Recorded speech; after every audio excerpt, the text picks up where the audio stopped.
Hey everyone, welcome back to Thailand Walkabout. Today I want to share with you our experience of a rideshare horror story that my daughter Natcha and I had to endure recently in Pattaya. In a nutshell, I paid for the unpleasant trip, but the driver came back and wanted to fight me. Yeah, look, buckle up because this story is a crazy ride. Natcha and I planned a night out with my daughter for dinner in Pattaya. Since we don't own a car, our motorbike only seats two, we decided to book a ride through one of those popular ride-sharing apps here in Thailand. I won't name the company because, well, to be fair, what happened wasn't their fault. When the car arrived, it was clear that the vehicle was in poor condition. I won't go into detail, but let's just say it wasn't reassuring. I opened the rear door for the ladies to get in, and then I took the front passenger seat. As always, I greeted the driver with a sawadee krap to be polite. Right? This particular driver didn't respond, didn't say anything. I'll let it slide because some drivers are quiet and that's fine. But little did I know this ride was about to get much worse. Yeah, look, almost immediately I noticed an overwhelming foul odour smell permeating throughout the car. I won't describe it to you, but you can use your imagination of what kind of smell it was.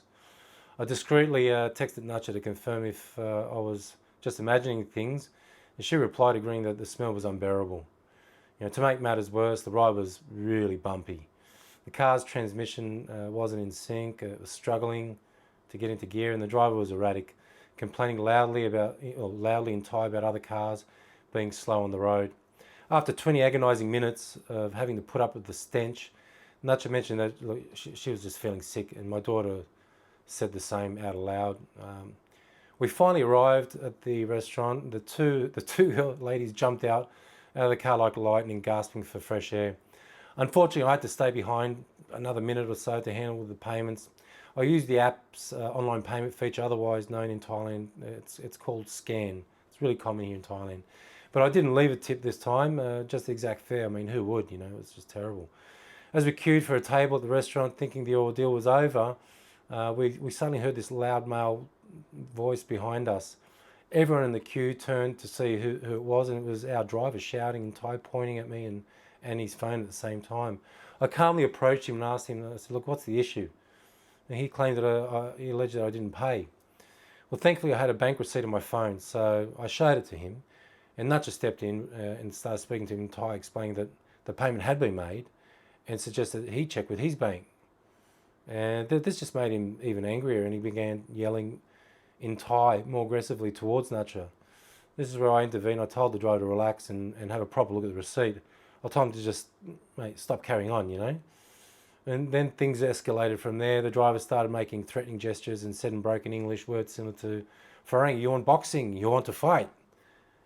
And I turned around and I just looked at the guy and I just started laughing. I told him, look, we could call the police to resolve the matter if that's what you want. That seemed to fortunately deflate him, and we both walked away. After explaining the situation to the restaurant manager, because she wanted to know what the hell was going on, she felt sorry for us and we quickly got a seat. But look, Natcha wasn't ready to let this one go, so she contacted the rideshare company to file a formal complaint against the driver, and rightfully so. Who wants someone like that to be a driver, right? I mean, it's just crazy. Anyway, the rideshare company was professional and helpful, and they investigated and discovered that the driver's name and bank account details didn't match the vehicle's registration or the app details. So Natcha later said this might have explained why his photo didn't appear on the rideshare app, which it normally does. And looking back, it felt like the driver was trying to intimidate us into paying twice. It felt like he was trying to double dip in the hope that we kowtow to his aggressive demands. It's a scary thought, but here's what we learned and what you should do to avoid a similar situation. Here are our 7 tips to avoid this situation. Number 1, refuse the ride. If the car or the driver doesn't meet your standards, trust your instincts. Don't get in. Number 2, keep your receipts. Don't delete them, either in the app or through the screenshots. They're your best proof. 3, stand your ground. If a driver tries to intimidate you, don't engage. Show your receipt and offer to involve the police if necessary, like what we did. 4, be cautious if the app doesn't display a photo of the driver. Just be cautious. I'm not saying it's a scam, just look out for it. 5, don't pay in advance before the vehicle is expected to arrive. That seems to be a bit of a scam at the moment. 6, consider booking a female rideshare driver. You pay a little bit more, but you get that added peace of mind, especially if you're a woman traveling on your own. And 7, make a complaint. Most rideshare companies take complaints seriously.